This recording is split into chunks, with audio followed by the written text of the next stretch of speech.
day when women wake up and thank men for providing sewers, electricity, plumbing, roads, frozen food, refrigerators, dishwashers, laundry machines, smartphones. The list literally goes on without end. Can you imagine women ever acknowledging the tragic reality that men invented labor-saving devices for women before they invented life-saving devices for men? Laundry machines were invented for women before basic safety devices for male minors. Of course not. It's all men are pigs, rape culture, and my patriarchy. Despite controlling 80% of domestic spending, women consider themselves a tragically put-upon underclass. Because, as we all know, the motto for men throughout history in life situations was women and children last. In this metaphorical sect, Maleficent's wings are in fact her breasts, or sexual power. They start small when she is a girl and grow large when she becomes a woman. They allow her to defy gravity, just as a hot young woman's sexual appeal allows her to deny the economic reality called having to work to buy her own drinks, or pay for her own dinners and trips. A young woman I know told me that her friends love going out for an evening armed only with cab fare home, knowing that young men will buy them drinks all night long. This is called empowered, not lazy, manipulative, and parasitic. Maleficent and Stefan become friends, and then kiss. But after Maleficent fatally wounds the king, the dying monarch offers his crown to whoever kills Maleficent. Taking advantage of their former friendship, Stefan drugs Maleficent and finds he cannot bring himself to kill her, and so instead burns off her wings with iron, a substance deadly to fairies, and returns them to the king as proof of his victory. It is essential to remember that on the king's orders, someone from the castle is going to kill Maleficent. Stefan, in fact, actually saves her life by taking her wings. Next comes the most important moral dichotomy in the movie. Immediately after Stefan effectively saves Maleficent's life by taking her wings, Maleficent comes across a crow in a net about to be beaten to death by a farmer who's tired of croaking in the seas. Maleficent turns him into a man, thus taking his wings. The man, named Diable, says, "What have you done to my beautiful self?"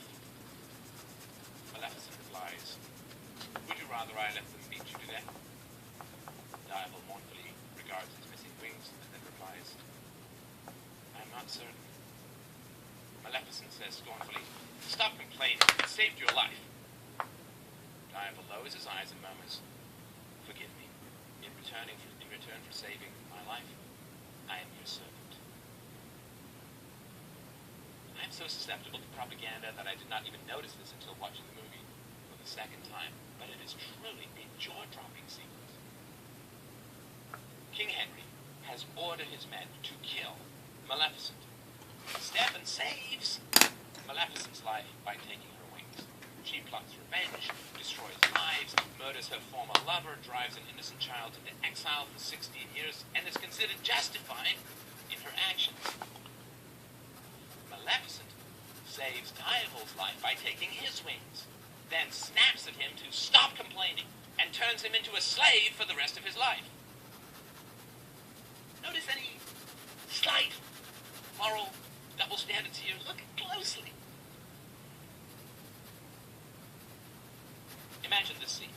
Maleficent wakes up to find her wings have been cut off. Stefan smiles at her. Maleficent screams, "What have you done to my beautiful self?" Stefan laughs and replies, "Would you rather I let the king's men kill you?" Maleficent lowers her head. "I'm not certain." Stefan snaps scornfully, "Stop complaining. I saved your life." Maleficent lowers her eyes and murmurs, "Forgive me. In return for saving my life, I am your servant." Maleficent then spends the rest of the movie making King Stefan sandwiches, rubbing his feet, picking up his dry cleaning, and washing his floors in humble gratitude for the fact that he saved her life. women would go insane at such a humiliating depiction. But no one even notices if the victim is a man. Also, why did Maleficent need to enslave a man to save his life? She could just have used her magic army-destroying powers to get rid of the farmer and set the crow free. Maleficent has infinitely less justification for enslaving the man than Stefan has for taking her wings. The man, Diaval, is not allowed to mourn his loss for even 2 seconds. But the woman Maleficent is given over an hour of screen time to mourn and plot and abuse children and kill her former lover. She turns him into various creatures which he hates and constantly puts him in death magnet situations of danger and scorns his trembling attempts at good advice. You see, men are disposable slaves. Women are dark, justified goddesses of retaliatory magic. I can almost taste the patriarchy. Can't you? Watching the movie, I understood that Maleficent's wings were a metaphor for her breasts. And watching Angelina Jolie, who recently underwent a double mastectomy, awaken from a drugged sleep and howl in agony at the surgical removal of her wings, made me pretty uncomfortable. I prefer a bit more acting in my movies. A woman believes that she has value because she is sexually attractive, but then, when a man impregnates her, she loses her sexual attractiveness. The loss of wings is a metaphor for Stefan impregnating Maleficent that night at the parties, which caused her to lose the sexual value of her breasts as they transition from sexual objects to baby feeding bags. If we understand that Maleficent is the king's mistress who gives birth to a child, the rest of the movie makes a whole lot more sense. Historically, bastard children are great problems in royal families. When the king has a child with a mistress, he does not want to kill the child, but the child can lay claim to the throne. Shakespearean plays the wife, the problems of bastard royal children. The bastard child is usually raised a great distance from the palace and not told about his or her royal lineage. The child is kept as an emergency backup monarch to be in case the queen proves fertile or illness or carry off the legitimate heirs to the throne. The fact that the child in the movie, in reality the child of Stefan and Maleficent, passed off as the child of the queen, is sent away to a distant cottage and raised without knowledge of her royal lineage, would be standard operating procedure for the criminals in society. Once we understand that the child, Aurora is her name, is really the love child of Stefan and Maleficent, we can understand why Maleficent never falls in love again, and basically grows into a brittle and aggressive spinster. In history, few men would wed a woman who gave birth out of wedlock for the simple reason that she had clearly signaled her sexual greed and irresponsibility, and thus he could never be sure that he would actually be raising his own children. She loses her wings permanently after being impregnated by Stefan, because by giving birth to a child out of wedlock, she has permanently lost her sexual appeal to other men. There is a reason why Monica Lewinsky remains unmarried. This also explains why Maleficent is obsessed by Aurora and continually watches over her, because Aurora is not only her child, but also the only child she can ever have. On the baby Aurora's christening day, pixies arrive to give her blessings. The first blesses her with beauty, the second with happiness. Nothing about intelligence or wit or creativity or self-knowledge or wisdom. She should be pretty and then giggly, which is all she ever turns out to be, which is even worse than falling into a never-ending sleep. What is the curse that Maleficent puts on Aurora on her christening day? That she shall die by being pricked by a spinning wheel on her 16th birthday. Historically, a spinning wheel was a dowry present for a woman getting married, so this curse is basically for Aurora to die giving birth to a child when she is 16. Crick is slang for penis, of course. A finger is a metaphor for a penis, which enters the woman on her wedding night and makes her bleed. Sleeve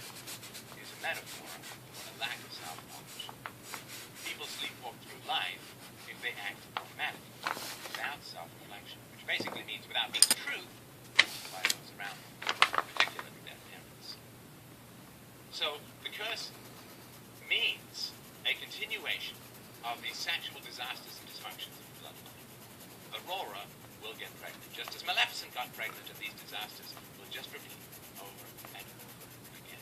Because Aurora will never wake up to reality, to the truth, which is withheld from her.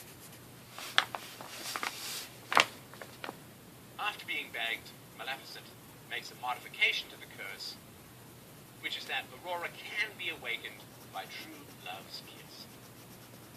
Just as in Frozen, it turns out that this kiss, this love, must come from a woman, not a man.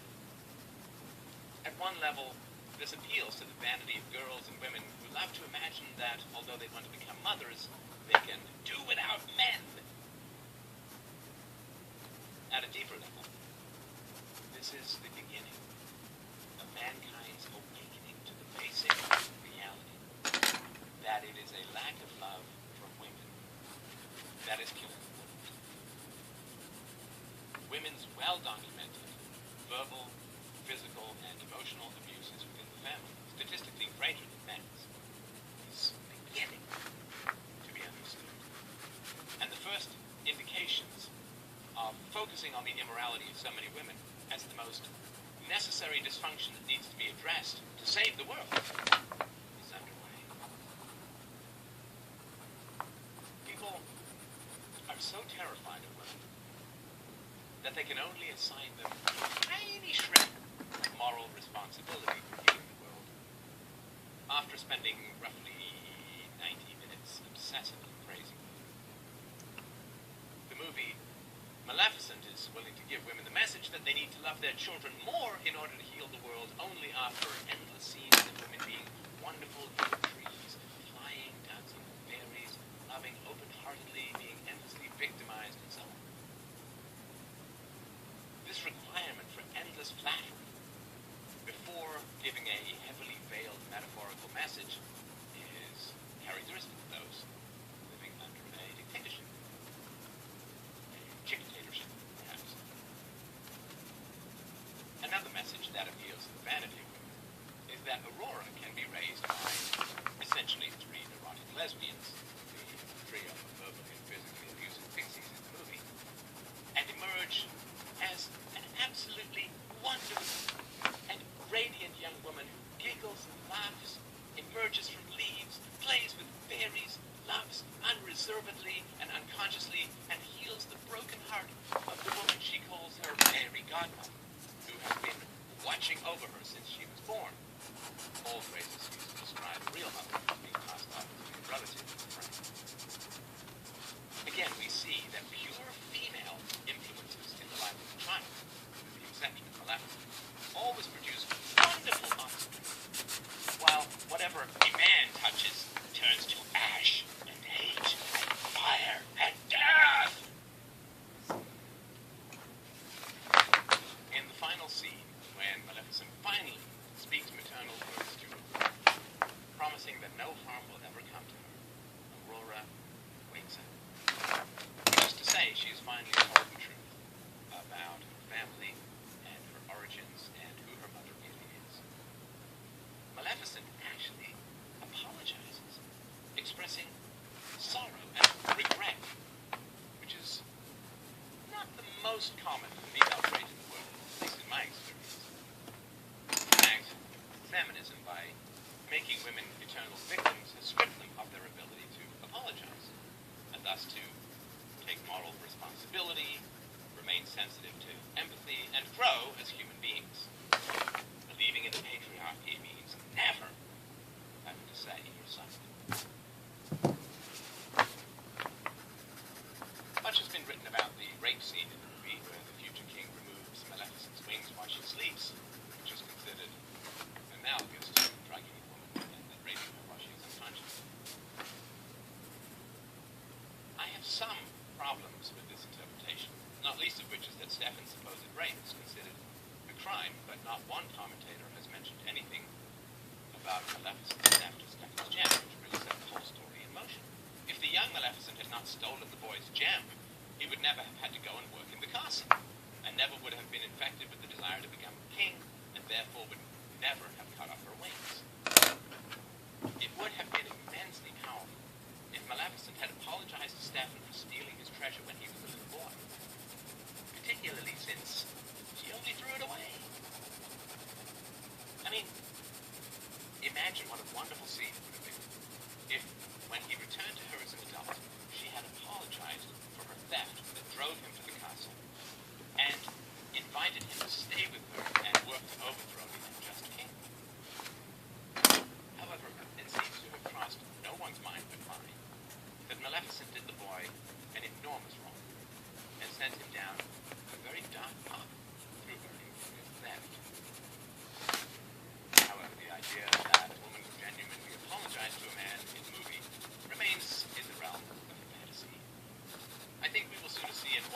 president with such a probable strength. I'm sorry, but it sounds like I'm beating the same drum with the same stick, but really this level of contempt for masculinity has to be the protest before it can be started. It is not healthy to tell women that men are bad. It is not healthy to tell daughters that fathers are bad. It is not healthy to tell wives that husbands are bad, because the absence of fathers is killing the world. It may sound like I speak in hyperbole, but I'm deadly serious. Just look up these statistics on the children of single mothers, and I will let fatal men make my case.